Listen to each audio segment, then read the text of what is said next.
Oh, Nana's on it. Good job, or someone's on it.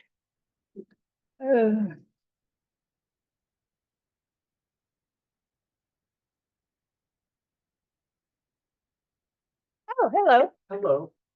How are you? Same view from your laptop camera when I'm at home. Hernan, be careful. Oh my gosh.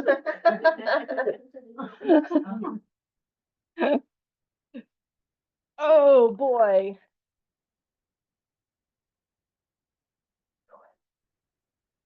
Now we were discussing NPR's story about Keiko, the whale I that was played free listening will. to it. Was You it? know, it's a podcast. Okay, That was part one that was on there that you Okay. heard this I'm morning. not sure I want to know part two, but anyway. Interdependence. Podcast about whales and fun. What? Podcast about whales and fun. I don't know. Pod, whale. Oh, ha ha ha. Okay, so. Oh. All right.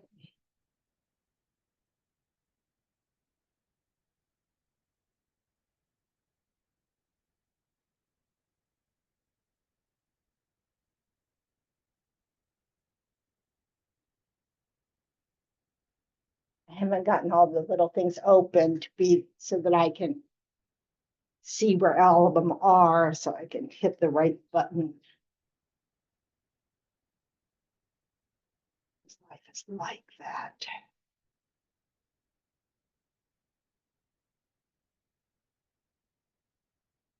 Okay, so this segues, my little story, the whale. So I'll start with the four measurables, and it's all about this, trying to figure out a better place for, Keiko, the whale, to live is, wanting Keiko to be happy and wanting Keiko not to have the, causes of suffering, and trying to develop that attitude towards everyone. We don't have to like them. We don't have to actually know them. We just, understanding that they are alive, that they have a mind, that they suffer pain, that they suffer, that this is enough to generate love and compassion for them. But we don't entirely know how to do that. We just kind of, so we all need to find a hook to be able to do it. And so for me, one of the main teachings is the Buddha taught that we, I'm not sure it was the Buddha, actually, Atisha, or his method was the sevenfold cause and effect. Sangha, Atisha, I think it's Atisha, but I'm not sure. Anyway, it's a method of trying to slowly get us to understand that if we've existed since beginningless time, our consciousness, in other words, our continuity of consciousness has always existed, will always exist, and that's true of everybody else's consciousness, then over time, everyone has been our mother. Just, because we're talking beginningless time, that big number that, nobody can pinpoint.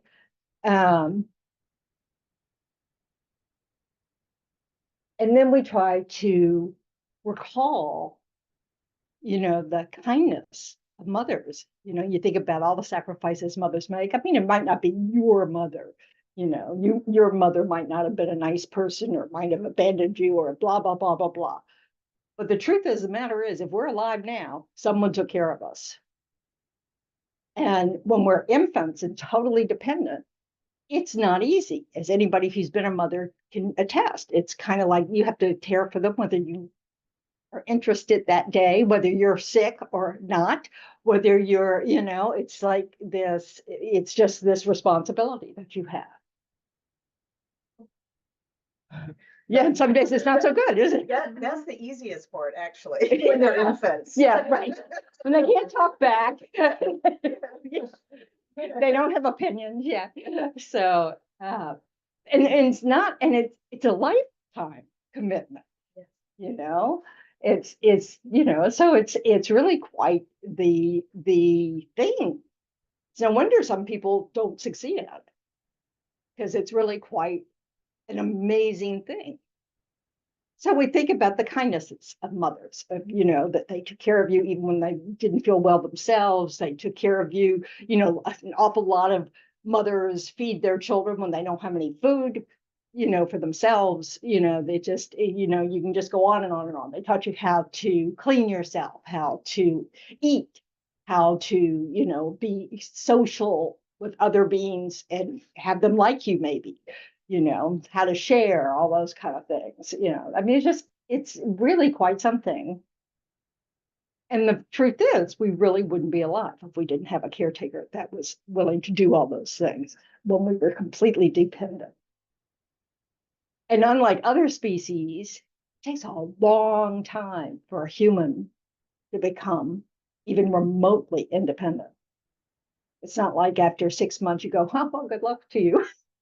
And the little cubs were finally big enough to, take care of themselves. We're around a long time at home. So, and now we're staying longer than we used to. So, and then we think about, we allow affection to arise for this person, who's done so many things for us. And then we think about wanting to repay that kindness.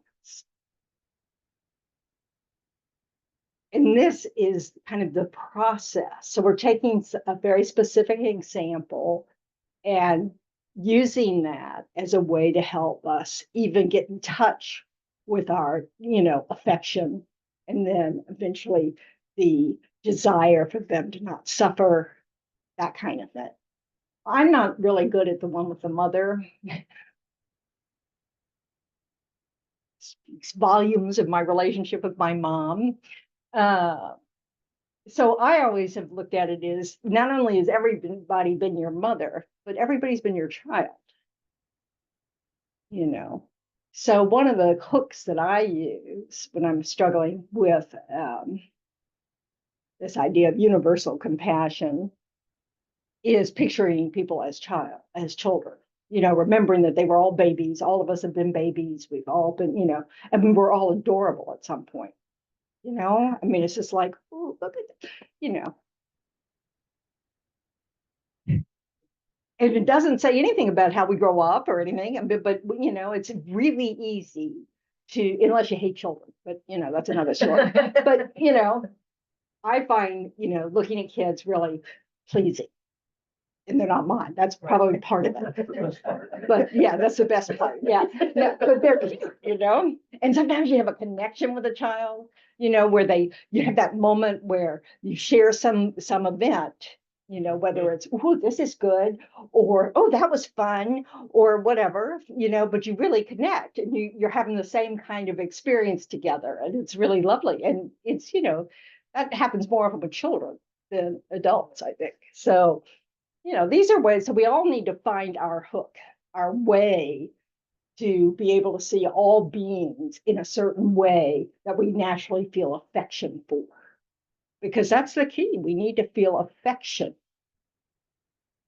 And that was a big part of this story about the whale. It's all these people having affection for this whale, and how it's, they wanted to protect it from getting nervous as it had to get on a plane. Oh, story's wild. Anyway, so that's why I asked you to, when we say the four measurables, to think of specific people, to kind of help you really generate some genuine affection. And it's really helpful to wait until you have that. You don't just recite all the words. You kind of generate, and you think of somebody or whatever, and you allow yourself to really feel that wish that they're happy and that they don't suffer. They allow that care and concern to arise, because that's what gives these practices like this meaning. because saying the words won't do it.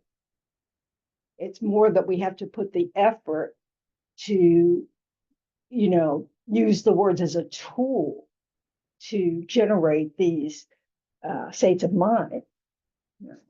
So it helps to start with someone that is easy. It's easy for you to think that. So if you're having a bad day with your child, you don't bring them up. You bring your best friend. So, because as we've talked about before, it's all relative. It changes. Our labels change constantly. So anyway, I don't know if I'm making any sense, but with that in mind, remember the reason why you decided to show up today, and really set a positive or strong intention, a good intention to use this time well. We have limited time, so why not use it well?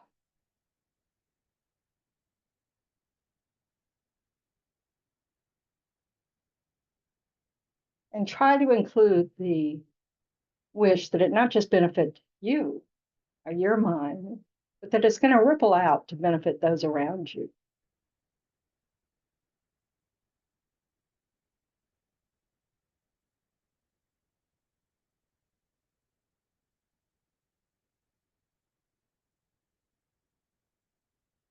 So bring someone to mind.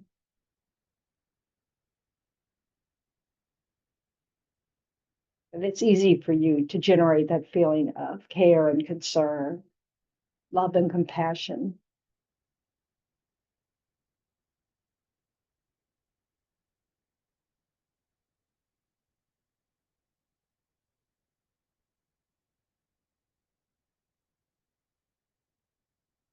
And you can grow this group by making about, just include the people that they care about in this way.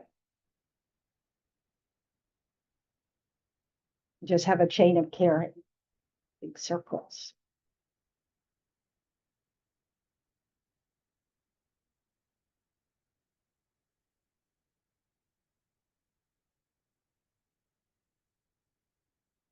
So we'll recite the first line about love. May all sentient beings have happiness and the causes of happiness. This is what the Buddha defined as love. It's just this wish that someone else have happiness and the causes of happiness, free of any kind of what's in it for me thought. But it's just because everybody enjoys happiness.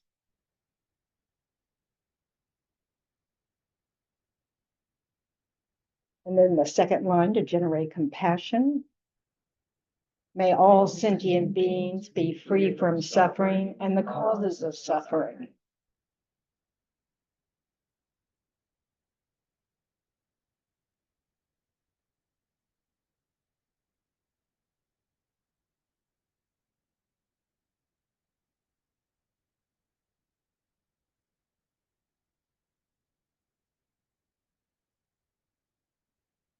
And then the mind of joy that can generate genuine happiness for others' happiness, and the wish that they never be separated from it. May all sentient beings be inseparable from the happiness that is free from suffering. And then finally, equanimity, because in order to develop this for all sentient beings, we need to remember to feel it, whether they're friends to us, enemies to us, or strangers to us.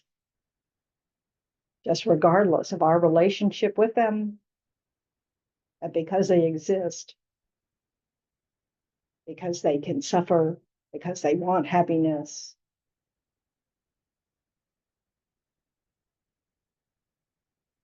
So equanimity. May all sentient beings abide in equanimity, free from attachment for friends and hatred for enemies.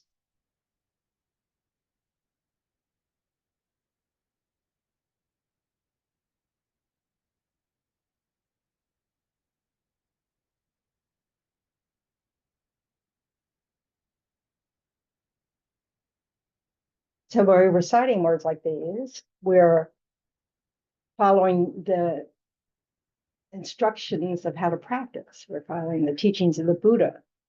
So we're going to recite the Refuge of Bodhicitta prayer on page 98.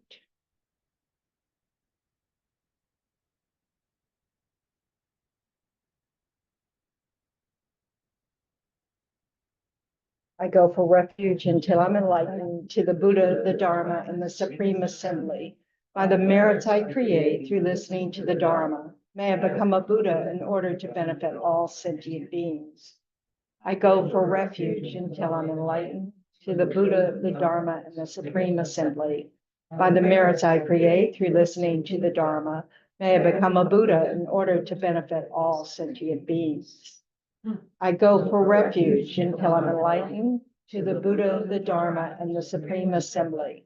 By the merits I create through listening to the Dharma, may I become a Buddha in order to benefit all sentient beings. Well, last week we had a rousing conversation about all kinds of things. So,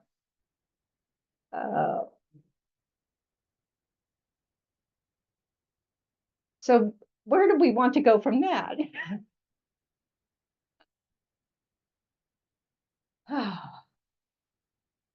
You know, it's just, it all just fits together. Did you have something, or are you just looking? I just looked at it. Okay, I'm just checking. That's Kim, right? Yeah. Okay. I should know your name. Very close to his. Very close. Julia and Julia.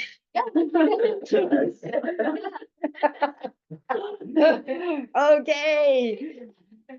This is Rebecca and somebody, I don't know, Don, I mean, Steve, Anthony, and Margaret and Marianne. And I want to say Morgan, but is that Oh, no, no. Low? Hi. Okay, and I know who it is.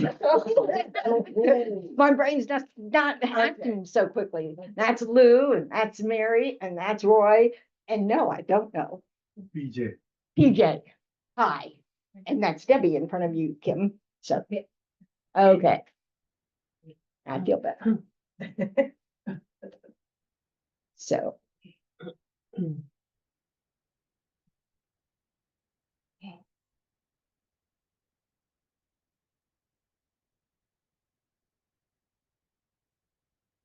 I think the importance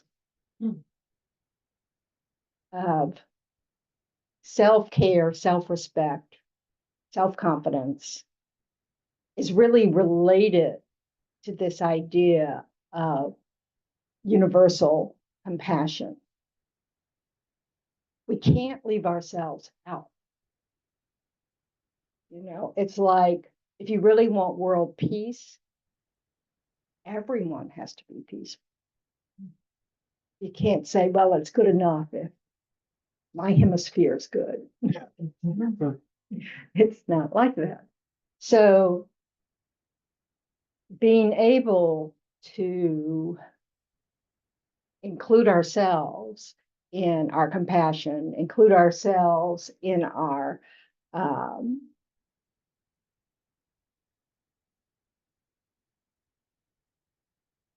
understanding that we too want happiness and we too don't want to suffer. And there's nothing wrong with that.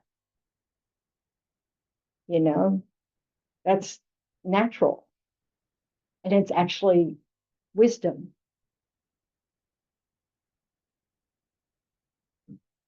What we mistake is what is happiness. We mistake what are the causes of happiness, and what are the causes of suffering. We're confused about how to achieve these things. And so we are using all sorts of methods since beginningless time that fail, So we're good at amassing sensory happiness. We don't even need CDs anymore. Now it's on little bitty devices. My computer has all my Buddhist books on it.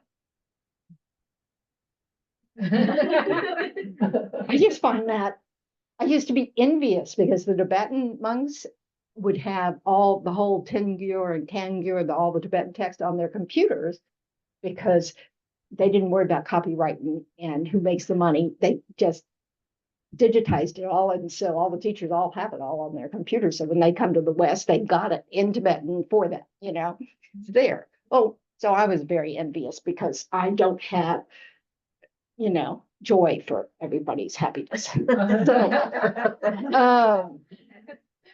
which is, kind of Venerable, idiotic. Yeah. sorry, we don't have your video. I don't know if that's intended or not, but we'll lose your face. I'm there. Yeah. Well, I have the Gumpa, we have the Gumpa, but we don't have Yeah. you.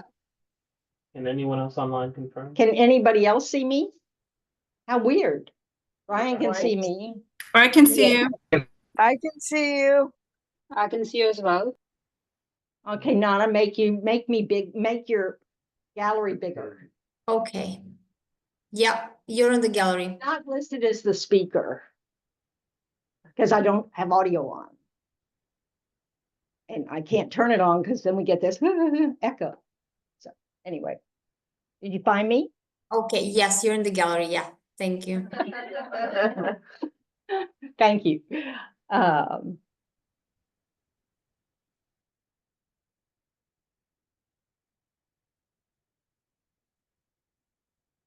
So we've got, and there's a reason why we've gotten pretty good at amassing, like material goods. What would be the reason for that? So cherishing, grasping. We create the cause, don't we? We chase it, So, and it's like, and now and we never slow down. We're, we just keep chasing more, Yet we still have wars. There's still people starving. There's, does that ever just make your mind just boggle? It's like, what are we doing? All the time. I know I was taught to share, so it's kind of this, but it's this belief, isn't it? That you have to take care of the self. What is in Buddhism, we call it like me and mine. Mine being my partner, my kids, my family, my job, my whatever, that is our circle of concern. And that has to be taken care of first. And so just like we need to include ourselves in our circle of compassion, because we have needs, we suffer, we want happiness, and we need to take care of the self, But we need to perhaps go a little further in recognizing that all living beings are part of my,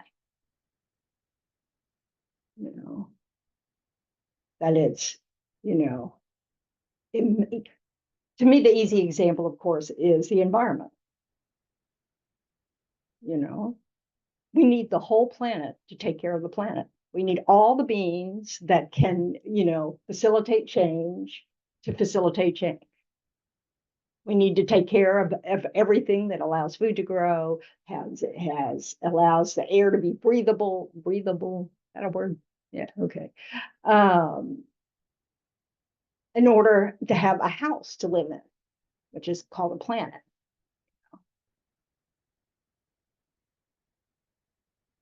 But that's true across the board. It's not just the planet.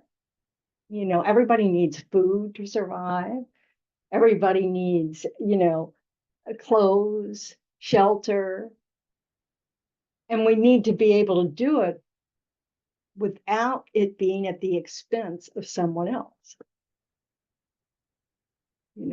As opposed to, well, I got mine. Good luck for you.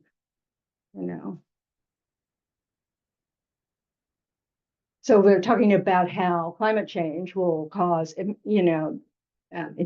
migrations of people because certain places will become uninhabitable. And so people will have to leave it. How are we doing with migrants? Hmm. You know? And we're going to become them. Florida in particular. Right.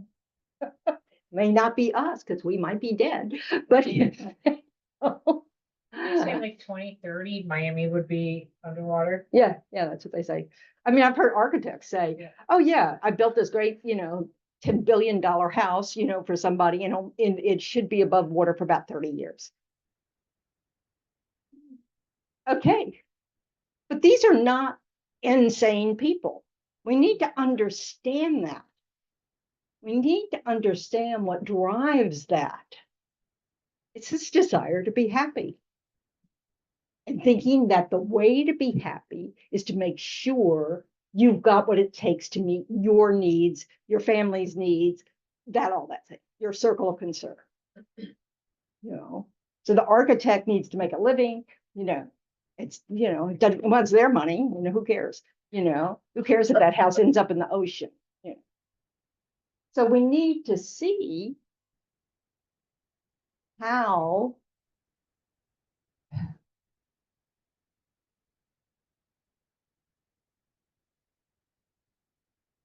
to help each other understand how vast our interdependence is,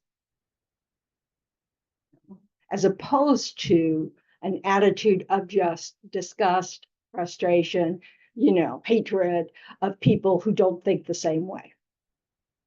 Because that will never work. What are we doing then? We develop that attitude. The same thing that the same kind of hate, like saying it right. So if we hate, like, it's like we hate, we're not understanding or what they're hating about it.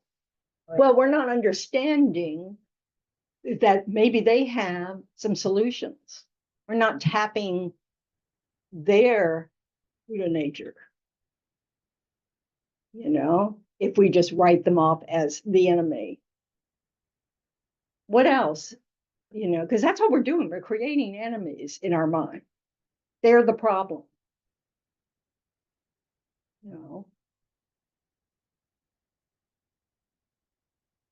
Do we think the world would suddenly be a better place to live if we just killed all the people who were, polluting the planet? You think there'd be anybody left?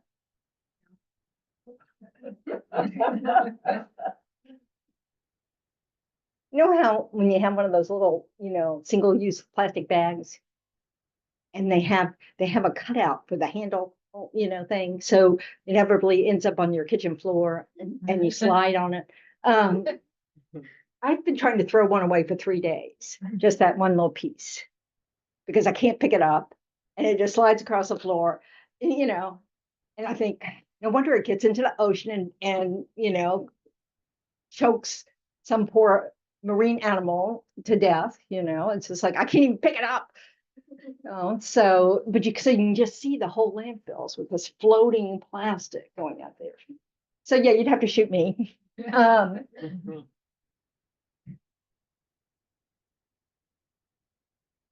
There's no such thing as a way. We say we're going to throw something away. There's no such thing as a way. That's right. Hmm. And that includes people. So when we're trying to develop our heart to where we really care about all sentient beings, we need to remember that everybody's included, and that the pathway to cooperation isn't hate. It isn't anger. It's care and concern. We need to find a solution. Let's work together. Let's not start a war over water, So what can we do on our little micro level. That was a question.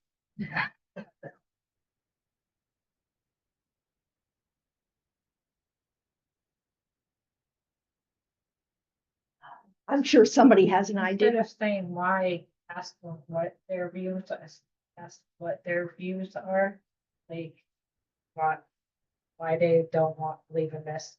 Oh, not ask why, but ask it, to see why, Have some curiosity about everybody's views, sure. Make friends with people. You know, but what else can we do? What's something we absolutely can do? Control our own mind. Yeah, control our own body, speech, and mind. You know, it gets back to this idea of world peace isn't going to happen if there's someone who's not peaceful. You know, that we have to, we have to keep working on our own minds to catch ourselves when we're going towards, a negative action of body, speech, and mind, because that only leads to suffering.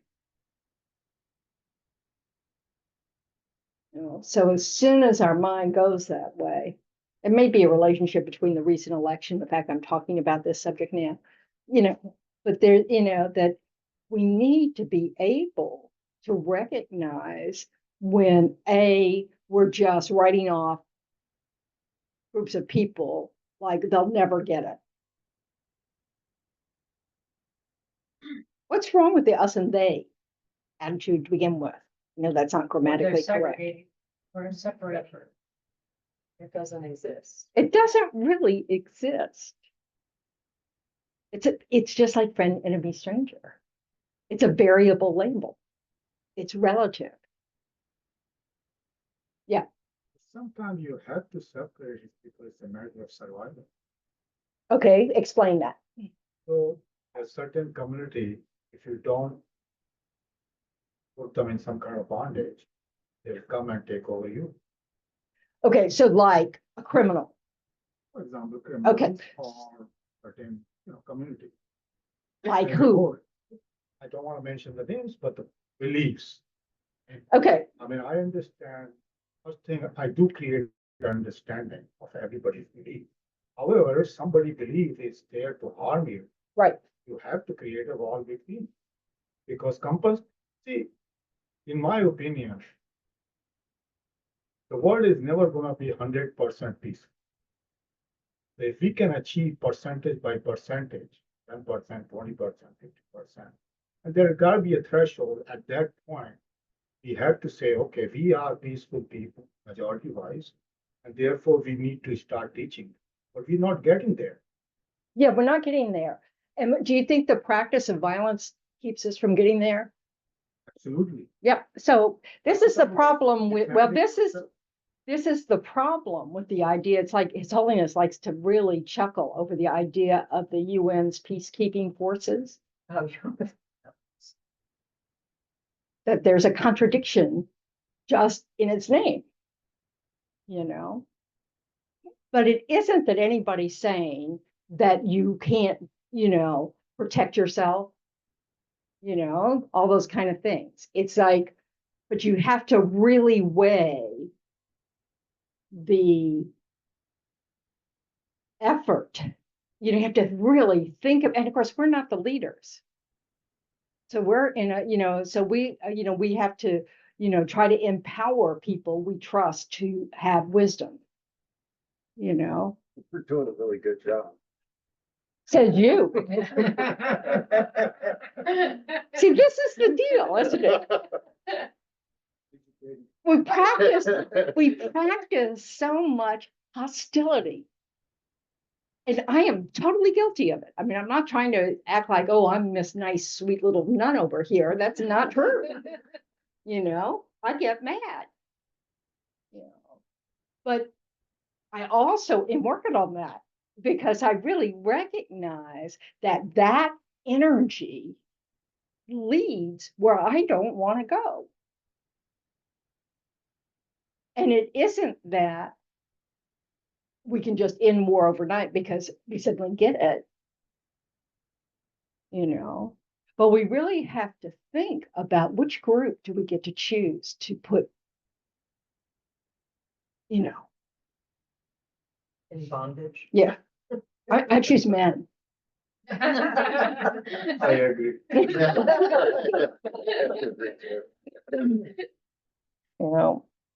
mean, this is the deal, so but we need to keep looking within and checking up.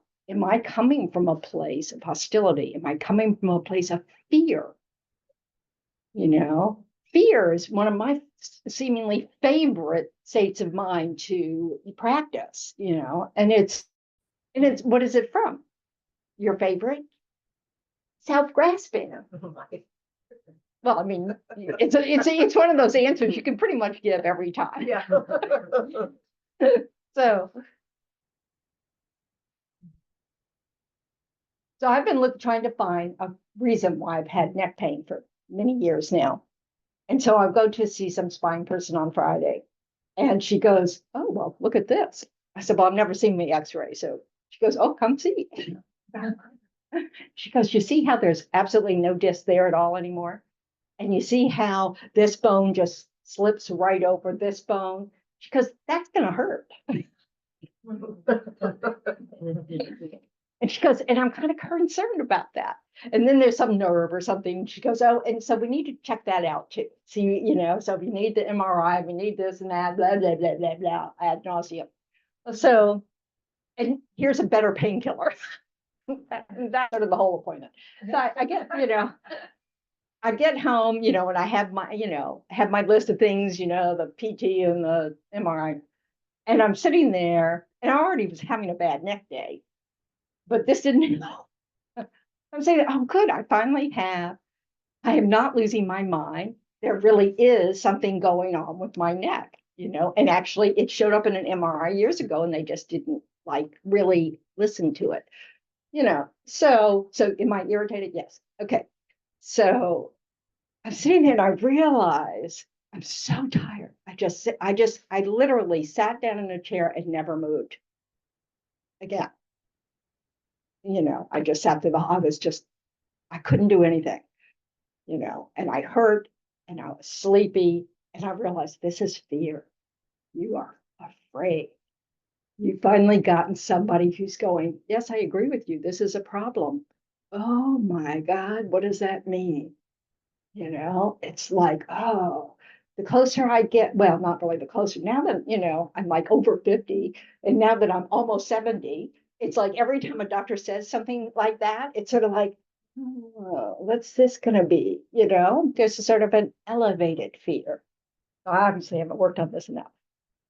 But the point is that fear is totally consuming. So we need to recognize when it activates. And so much of our anger is being activated by our fear. Fear of what's going to happen to my country, fear of what's going to happen, to whatever. I mean, it's just this fear. And that distorts our thinking. It's very difficult to have wisdom operating when you're in the grasp of fear, especially self-grasping fear, which is pretty much what it all is, So it's recognizing that it's very important to notice this, to really be able to go, okay, I'm spinning out here in my mind over this or that because I'm afraid for what I perceive as something that's survival based. Yep. But isn't a certain amount of fear, like what's going to happen to my country, good? Oh, Because what good does that do? Because then maybe What? we'll take action. Anger is not a really good. No, not anger, action, positive action. That doesn't come from fear and anger. It comes from anger fear. I'm talking about just, Fear. thinking. Yeah, maybe. Concern, maybe, I guess, I mean, maybe I was thinking about it with, I'm sorry, what is your name? PJ, P or B? PJ, no, P PJ. as a Peter. Got it, PJ. Her So real I- name is Piyush Jais. Oh, okay, Just call PJ. me. So, but it's kind of like what PJ said, whereas it sounds like what you're saying though, is if your mind is from compassion or figuring out where it's coming from and trying to make it more of not fear of what your country's gonna become, but compassion wanting for it to all the be- people in the country. Right. That's a very different angle. I'm concerned about what will happen to all the people If certain things our happen, country becomes too. yeah, To anything. anything, yeah, that's right, too attached to view, for example. See, this is the thing, we need to realize, we don't want to just keep swapping places. I'm in power now, oh, they're in power now, oh, I'm in power now. That's not an effective strategy, as we can see. Nothing gets done. Well, yeah, or then too much gets done, I mean, it's just like crazy. But the point is, the more we can come from a place that it's like, I remember Thich Nhat Hanh one time, somebody got up at some retreat and said, I think we're using too many paper towels when we all, because there were 400 of us or something washing, when we go to the bathroom, we wash our hands and then we all, take a paper towel because that's what was provided. And so, and she goes, and I think you should just use your hair, just pat your head. I'm going, yeah, a lot of us can't do that. But anyway, but Kai's response was trying to say that again from a place of compassion, not anger. Not like, you idiots, haven't you figured out you're using too much paper? Being able to come from a place like sincere, like compassion, because in your view, that certain actions from powers that be will be detrimental to the health and well-being of people, whatever. I mean, but really making the effort of generating that kind of place, that energy because that's a much more compatible state of mind with wisdom. Not fear. It's not fear because it's not self-concern. Now you have to see, this is the thing. You have to kind of go, okay, because we're good at this, because then it can become when I was traveling when I was a teenager, not a teenager, but in my 20s, and suddenly I became patriotic because other countries would, people in other places would insult my country. And it's like, I'm sorry, I don't think Americans are like, because that's my country. We have to be really aware of how we do that, that it becomes like, we have to worry about them because my country's at stake now. I'm getting the mic.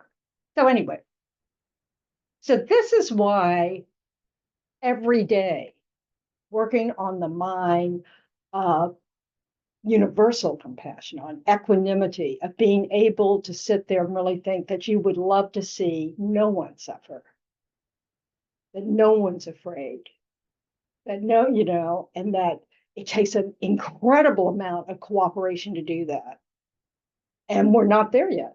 We haven't figured that out, and to have compassion for that, isn't it sad that it's so hard for us to be able to let go of that? But what about me, mind? And I mean, what's nice is that so often it's really couched in the terms of what about my kids? So we can get one step away, maybe even two steps away, but it's still this idea of us and them, of not seeing we, So we want to, work on that. And and it takes really daily effort to really think about it every day. to really kind of have that, so it's not just, the whales that you're concerned for, but you can use the whale as a jumping off spot to realize, oh yeah, I have compassion that exists in me. I just want to grow it and include everyone. And we have to watch out when we, like,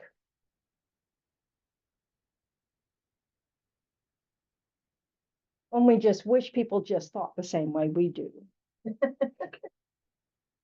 And started to see that, oh, maybe find solutions to this. It's because every time we think we know the answer, the Buddha would say we've got an upside down pot for a head. Nothing can get in because we've already decided. We know the answer. So we need to do like saying you kind of ask, well, what is your view? Because we want to remove that pot on the top of the head. And that keeps the heart open. If we can look at people and say, this person matters. I don't care about their point of view. That's not relevant to their value. This discussion it makes me think about something really profound that Jimi Hendrix said. Mm-hmm. That the world will know peace when the power of love overcomes the love of power. Yeah. And we can see that in action, can't we? That power, that desire, and this comes back to the basic teachings on craving and aversion. That craving in and of itself is a disturbing emotion. So if you crave power, if you crave chocolate cake, the mind of craving itself is irritating. It's different from liking something or disliking something. It's like when we see people who have a different point of view, often we have the craving to shake some sense into them, like as if we could do that and be 100% certain that I make sense. The arrogance of the way we think is astonishing. It's just like, oh, there's no humility here. It really is astonishing. It doesn't make us wrong on everything we think. It just means it's narrow. And that there's more than one way to get where you want to go. And the more inclusive we can be about the method, the more likely we'll get there. What is it? Many hands make light work. Something like that. So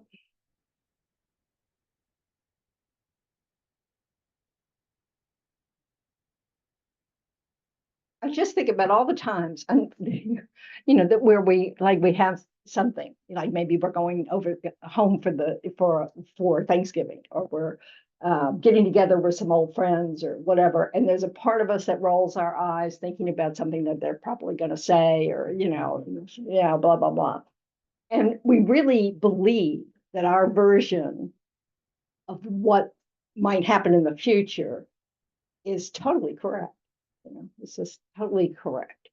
And how often that becomes a self-fulfilling prophecy, because we're the condition for it to ripen. We're just like waiting for it. And then we needle someone into, going there. So it's just kind of funny, because it's funny because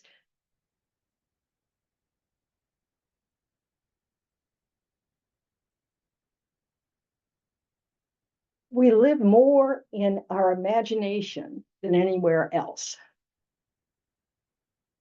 And the more we can just be open to what's happening and not prejudging it, or even judging it after the fact, or any of that, just experiencing it as it comes, the more we're allowing for our own, skillful states of mind to arise, you know. Anyway, that's my theory. What you think, Hernan? Are you still watching the road? Yeah, Good. well, I think that it helps if we can have an open mentality for whatever happens in our lives and acceptance, and not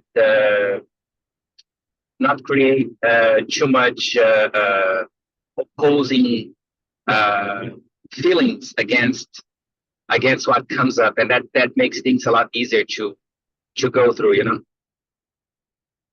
Okay, I didn't understand the word that I think started with a C. The feelings, you said to have more. More acceptance to what comes in life Yeah. Cozy. without creating much resistance. Okay. All right. Thank you.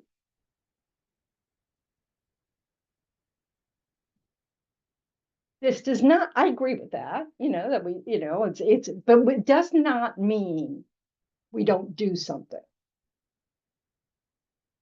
I was just reading in His Holiness's book about how it's important that we are active in solving problems.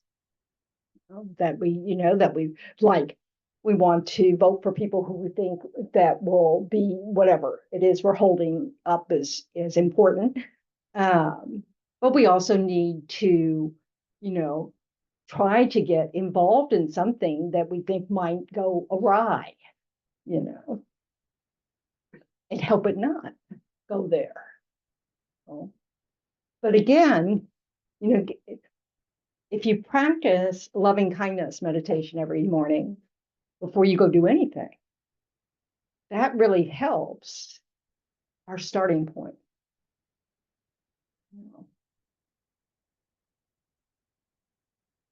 Being able, and I haven't yet.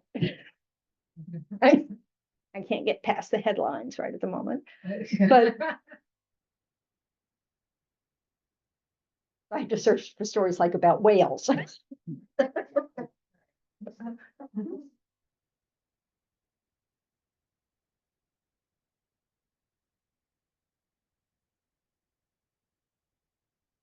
Because I also want the world to be happy. I have to remember that it's not about being right or getting my way or whatever. I'd like the whole world to be more peaceful, more caring, more open, all those things. And if I start myself with a closed, walled off heart, you can't get there from, they just don't, they're not compatible, Yes.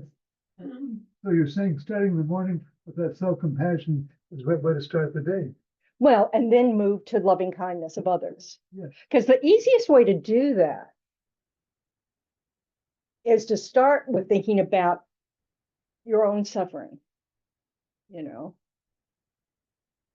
allow yourself to feel it. God, life's hard, my body doesn't work today. I'm worried about my kids, whatever it is, but you allow yourself to get in touch with the suffering aspect that we experience every day. And then you go, and everybody I know experiences this. And all the people I don't know experience this. And then generating compassion for all of us. So you start with generating some compassion for yourself, so you remember how. And you may have to bring up a friend first, and go, oh, I can feel compassion for them. So you start there, just so you get, oh yeah, that's that feeling. But then you give it to yourself. But then you remember that I'm not the only one. I remember when my mother died, and I was when she was dying, and then after she died, I was in shock at how painful it was. I just kept thinking, oh my, I really felt like someone was just pulling my heart out of my chest, just like, and this is someone who didn't get along with their mother. like this. And then I thought, oh my God, everybody goes through this. I just couldn't believe that we survived it. And then I thought, and you do survive it. That's part of the suffering. I mean, we survive these things. They don't just knock us over. It's like, I was amazed. So we need to remember that's how vulnerable we all are. So everybody needs a hug. With ourselves. Yes. Yeah. Yes. So if we're to start out the day thinking well of ourselves, and that when we went down to sleep the night before, terrible thoughts, I'm miserable, I've failed at everything I've done today, and it's going to continue till the morning. As opposed to if we think about something positive we did, have some gratitude for something. And what do we well. call that in Buddhism? Self-compassion. No. When you remember something good you did, Mindfulness? rejoicing. That's the, you start your day with a good motivation. You end your day with rejoicing over the successes you had. Those are the bookends. Yes. So, and they're compatible. And your day, compassion about yourself, to be able to start the next morning. End your day with rejoicing about yourself. Notice the good stuff. Now, if something's going on in your life where it's all suffering, which, happens, compassion is the way to stay. You stay in that place and you recognize you're not alone. That's one of the things that enlarging the view helps with, is really understanding you're not the only one out there. And you kind of send some hugs out to everybody else who's feeling exactly like you are, so that you remember that you're not alone.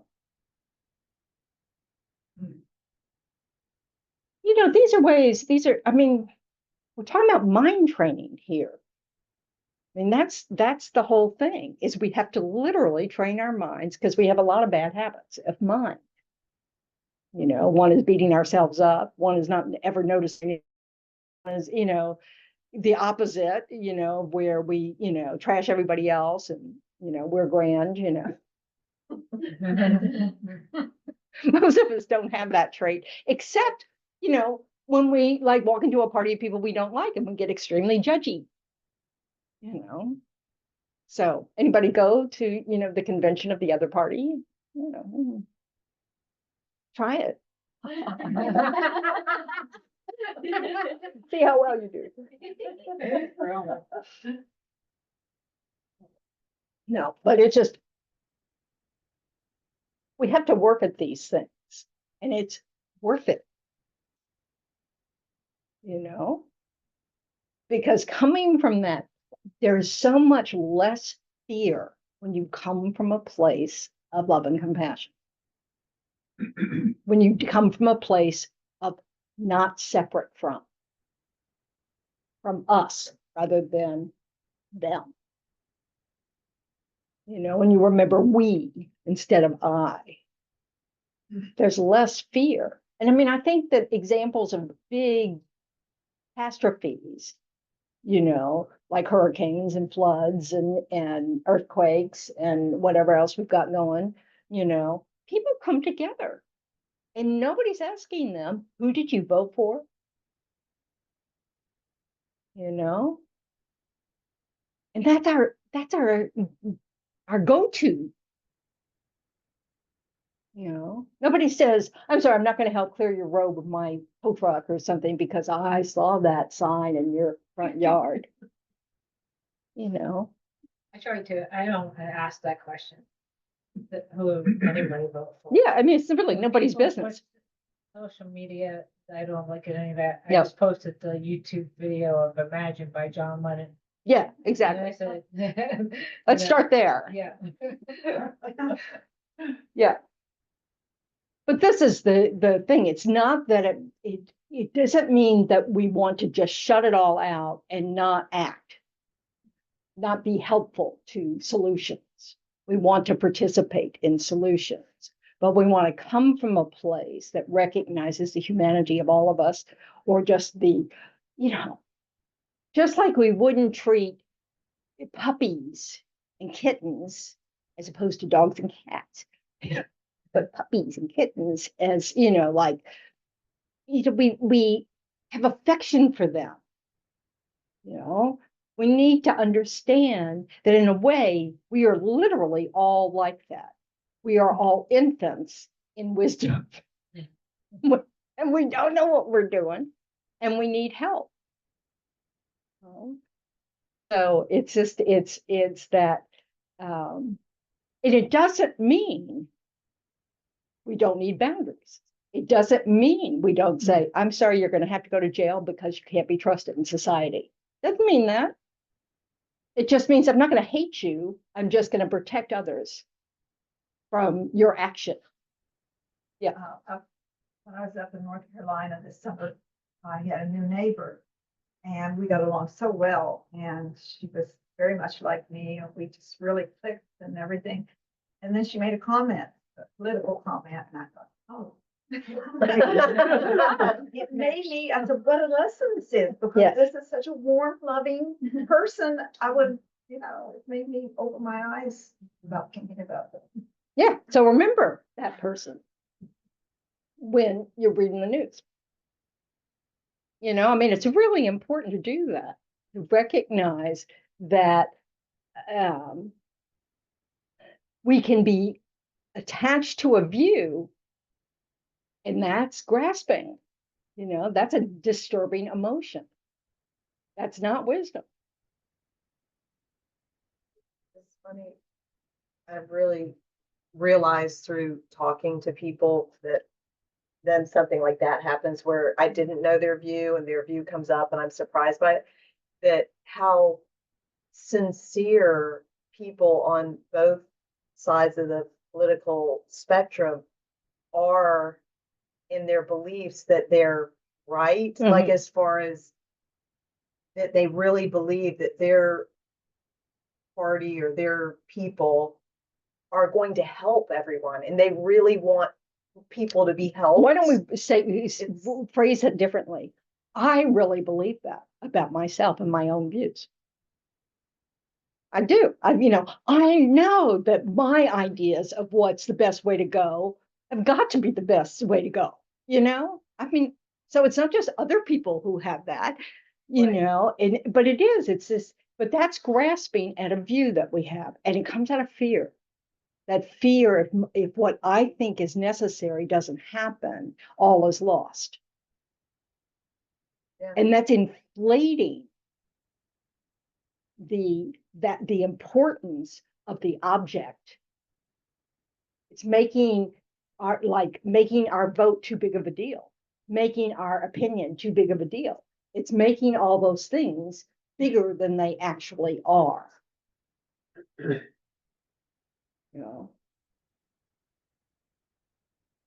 we want to look out for it and be amused too. It's kind of amusing how we can be just, no, and you realize it's empty in there. Don't let it grasp onto. So, but this isn't, I think it can be very challenging to find that place where you can be engaged in what's going on and work on your fear about it not going the way you think it needs to go. To overcome or just overlook? Overcome. We need to overcome it because it's the root of our, of our habit of self-grasping, So this is, part of our process. It's not just to, I won't think about that. Well, some days. Well, yeah. Oh, yeah, absolutely. Some days you can go, I'm not going to think about that.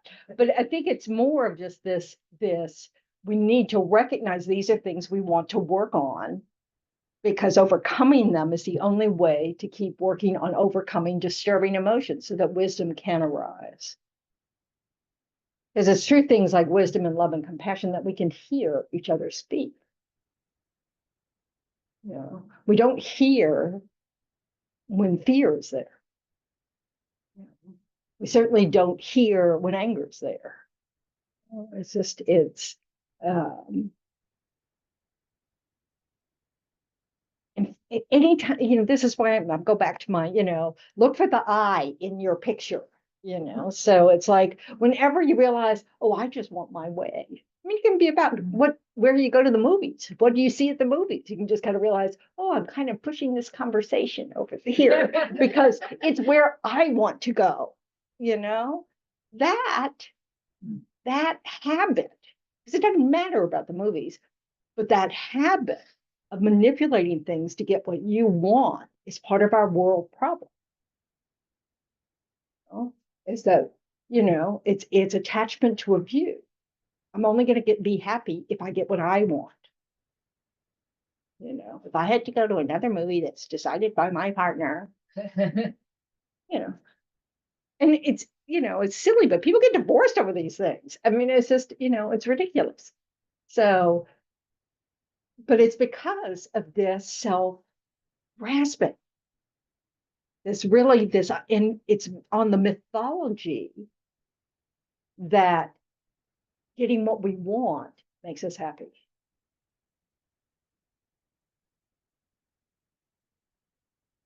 You know, and it's not true. And that's hard to, you know, to kind of accept because we've been operating under this premise forever. Where does the plan and action fits into? I'm sorry, where does the what? Where's the planning, Planning. action? Right? She said the fear could cause an action. Yep. I'm trying to figure it out. Yes, we compensate and listen to other people speak. First of all, please forgive me. First time here. Oh yeah, no words. No, you know, I understand the compassion. I understand the understanding. But where and how you could figure the planning and the action. yeah, because Everybody happy. well, first of all, we can't do that, can we? No. Try. But we can't actually do that. If we could do it, Buddhas would have done it for us. You know, I mean, we can't actually plan and then put into actions that will make everybody happy. Why? Because happiness is an internal state. We keep mistaking getting external things as the route to happiness. You know, and so we often will, you know, we'll have what is it? The ends justify the means. You know, well, we just need to get there, and then everybody will realize that this is the way to go, you know. And we don't care how we get there. And so that's a problem. That's that grasping at a particular view and imposing it on others. It's a good way to make an enemy. About the opposite, to have somebody who's completely opposite politically and mentally and all these other things, and still have at least a superficial friendship with that person, even though they're just completely opposite of everything you. Well, this is the thing. Love and concern don't have to come from liking.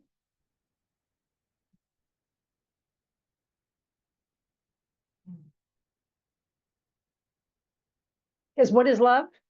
This is the Buddhist version. Wanting others to be happy. Not wanting others to be happy with you. That's not it. That's where Yeah, I know. What is the definition of happiness? It's an inner quality of peace, not, it's a state without grasping, without craving, without anger, without greed, it's without all those disturbing states of mind. That's why love isn't about, you have to be the person I want you to be in order to love you, you know? It's just about, I hope you're happy, you know? This does not mean we don't have to plan and doodle all these kind of things, and decide what kind of work we're going to do, decide how we're going to speak to our grandchildren, whatever. I mean, it's not about that. We do have to assess. But we need to recognize that our judgments are coming from all these filters that we have, and they're not clean. They're not just isolated, and they may not actually apply to this other person that you've just judged or da da da da da. That's why it's so important to talk about actions rather than who a person is or how they think, because first of all, you don't know how they think. So it's, we can say, no, that's not a good action. We have to put some boundaries around that action or whatever. But then saying this person's a hateful, ugly, blah, blah, blah, blah, throwaway person, let's throw them away. Which is what a lot of our penal, let's just throw them away. We're not going to, care about what kind of, living conditions they have because, we don't care. So they're not really people. So it's just, so we have to act.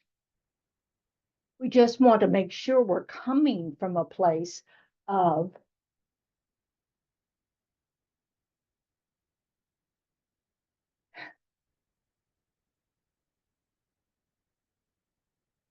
we as opposed to me.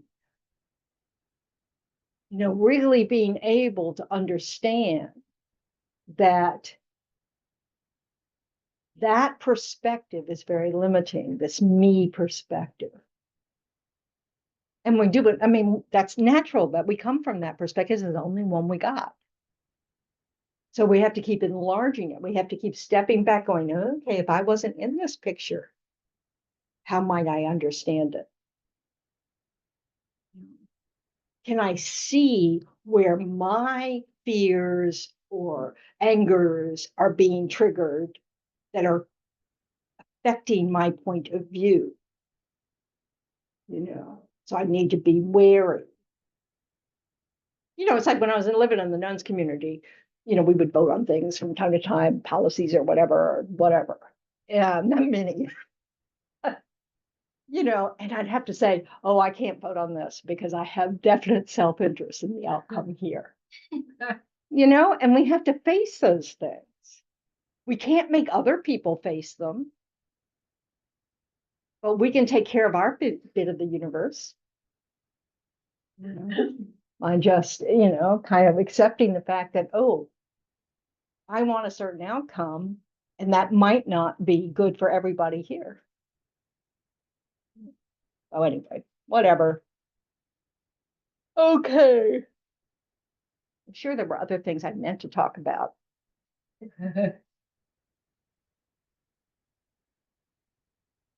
His Holiness says, loving kindness represents the fundamental health that corresponds to the true nature of reality.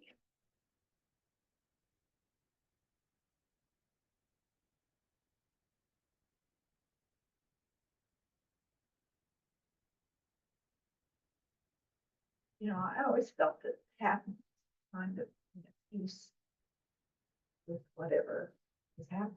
Right. I agree with that. Yeah. So we don't have a disturbing emotion arise no matter what's going on. Yeah. It doesn't mean we don't try to get involved in things. In fact, we want to be part of the sense of, friendship, community, caring, all that kind of stuff. But it means being aware all the time. And it just becomes so hard. No, it's not so hard to do. It's just a habit. It's just, you just have to look. When you think about how much time you spend in your mind making up stories, don't quit making up the stories and just look at what's going on in the mind. Just turn that energy in a different direction, inward instead of outward. Just notice, oh, look at my mind. I'm grasping at my view. There it is. Bingo. So maybe I have not opened my mouth. I mean, it's like, or maybe, it's just a matter of recognizing I'm being a Buddhist nun. This is not surprising, but I kind of operate under the idea that there's no wisdom in disturbing emotions. So when I have a state that's a disturbing emotion arise in my mind, jealousy, envy, craving, whatever, there's no wisdom there. I just accept that. Sometimes I act accordingly, knowing that there's no wisdom there, so shut up, don't do anything. Sometimes I don't. It's like, anyway. So it's a process, but at least if we know what's going on, we can choose. If we don't look, we can't choose. And that's the danger of not knowing, is just, and any time we have that feeling of, you're hooked. It's like the very definition of being hooked. So it's really, I think it's also a matter of not setting unrealistic expectations for one's. yeah, because that's a development. disturbing emotion. But so that's also something we do. That's making up the story in our head. And those can be very, very tricky. We don't even know we've got that story going in our head until we're disappointed. And that's the first clue. Oh, I must have had an expectation. Because haven't you ever, like, on a, I didn't have any expectations about this place or that way, but I didn't expect this. It's like, okay, that was wrong. My idea that I didn't have any. So we really want to see the part that expectation plays in our suffering. How we and it can also play a part in our craving. Because, when we think, oh, it's all going right, we can feed the story that says happiness is out there. And you just have to find the right person, the right food, the right job, the right clothes. I don't know, so yes, it's about paying attention all the time, but we already are paying attention all the time. It's about what we're choosing to be aware of. Awareness is always operating. It's just going on, going on, going on. Everybody in here is cold, knows they're cold. So we just, and you could choose, I'm cold and I'm suffering.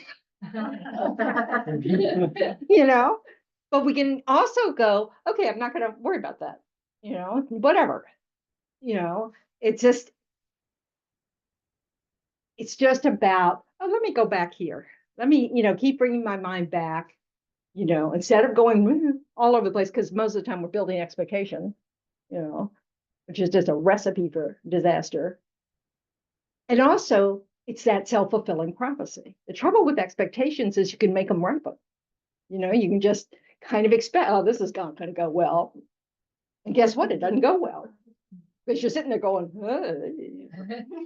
When we have disturbing emotions, isn't that the hardest time to have the mind be neutral? Because you're not neutral. Yeah, when the disturbing emotions arise, when the disturbing emotion has arisen, you're not neutral. What you want to get good at is being able to spot when that happens and do nothing.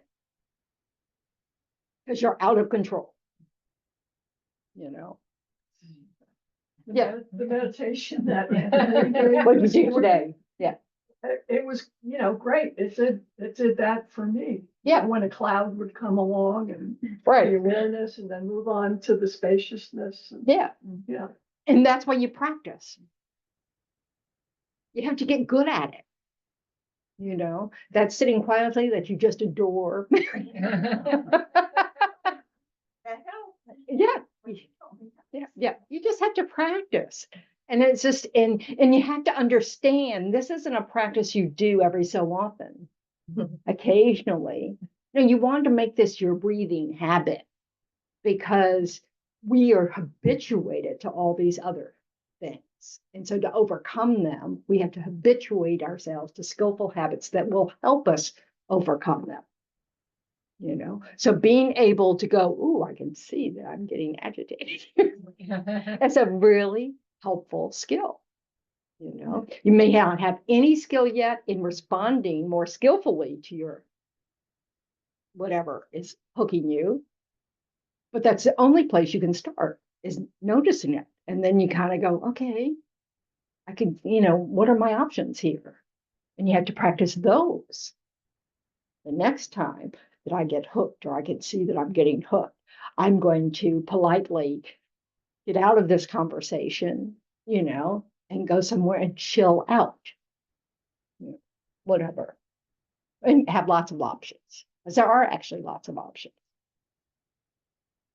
And then they're the ones that you realize, oh, you know, it really doesn't matter that I didn't say anything because it was just a, you know, a meaningless conversation that people were just having, you know, over the water cooler, which we don't have anymore. So I don't know what we do.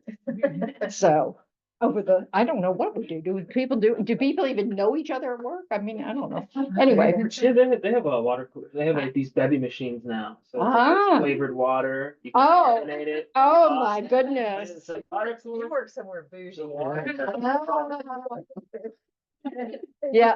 See, we really improved the material things that bring us pleasure. You know, we just keep batching them up. You know.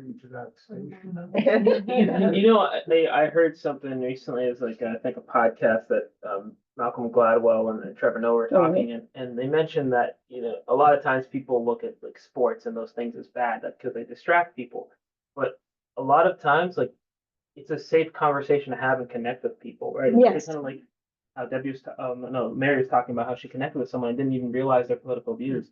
You could do that with sports. You could talk to someone for 30 minutes and not ever get into conflict because you're just an easy shared experience. So yeah, it happens a lot of the bevy. As long as you both like the same thing.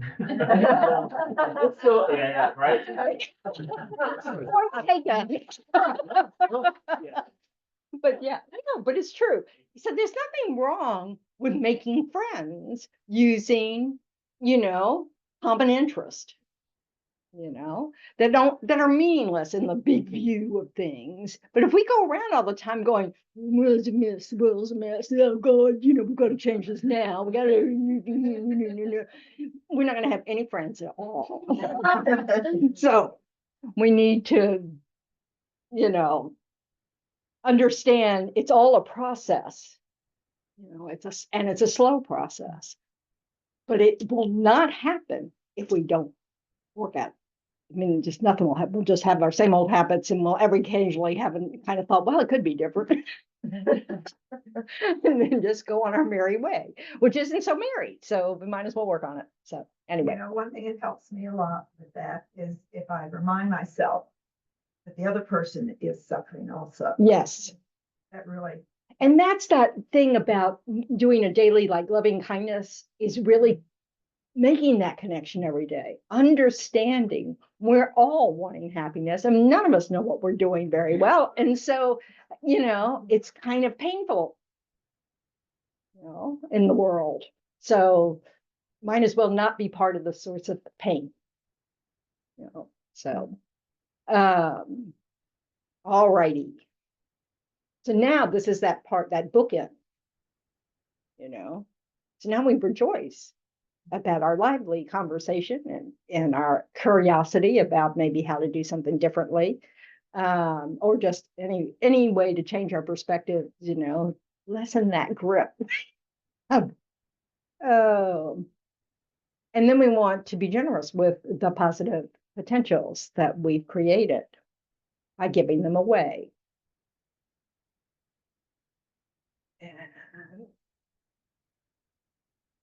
So in the book, on page 246,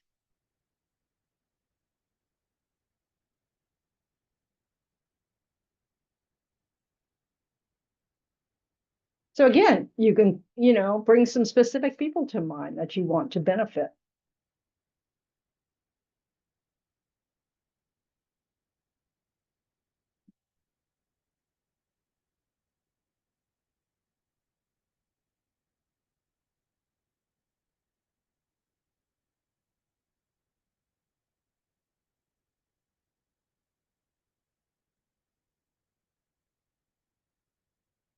So genuinely rejoice in your positive moments and rejoice in everybody else's too, and then rejoice in all the things that are happening in the world right this moment that are really kind, generous, helpful, because they're really, you can 100% be certain that they're happening. So how wonderful that is. So you can rejoice in all of that. May all beings everywhere, plagued by sufferings of body and mind, obtain an ocean of happiness and joy by virtue of our merits.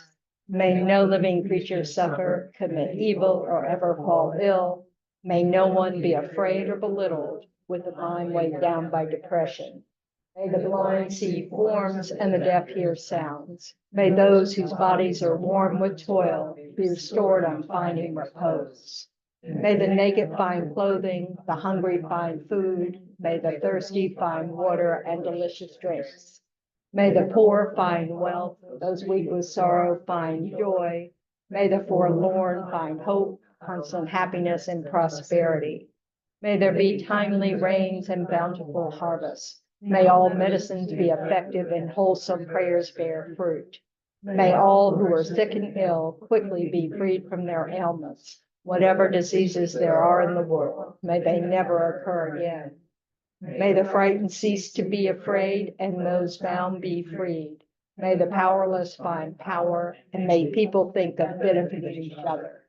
For as long as space remains, for as long as sentient beings remain, until then may I too remain to dispel the miseries of the world.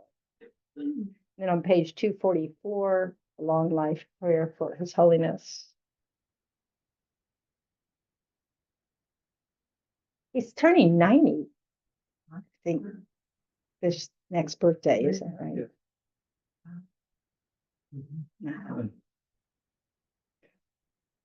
In the land encircled by snow mountains, you are the source of all happiness and good. All powerful Chenrezig Tenzin Gyatso, please remain until samsara ends. And then I think in the book, it's on page 234. For the swift return of Lama Zopa Rinpoche.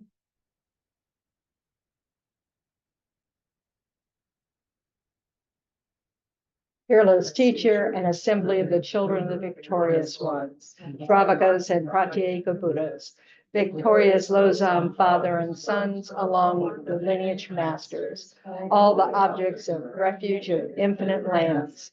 Please bestow the virtue and goodness of accomplishing this prayer here and now, holding and spreading the Muni's precious and complete teachings through explanation and practice. You wore the armor of patience that is never discouraged. Incomparable Venerable Guru, to you I make request. While striving single-pointedly for the sake of the victorious one's teachings, the sole gateway through which all benefit and happiness emerge. And for mother living beings, you suddenly departed to peace. What a great loss. Nevertheless, through the undeceiving truth of the blessings of the ocean of the three jewels and the great waves of bodhicitta of the children of the victorious ones, may the smile of a reincarnation swiftly beam in glory for fortunate disciples. I finally looked at the pictures of Blue Ridge Assembly, which is where we hosted the Light of the Path retreats. Yeah. Lama Zopa Rinpoche. Wow. Bad. But just buildings, not people. So Friday's a holy day. I don't know, are we doing anything here? Shakyamuni Buddha Puja at 7. Okay. All your good deeds are magnified by 100 million times. And if you're feeling lazy, just rejoice in everybody else's good actions. And that's also multiplied by 100 million times. Not as much as you don't get as much as the person who's actually doing it, but hey, it's a start. So keep that in mind, because I think it's true the opposite way too,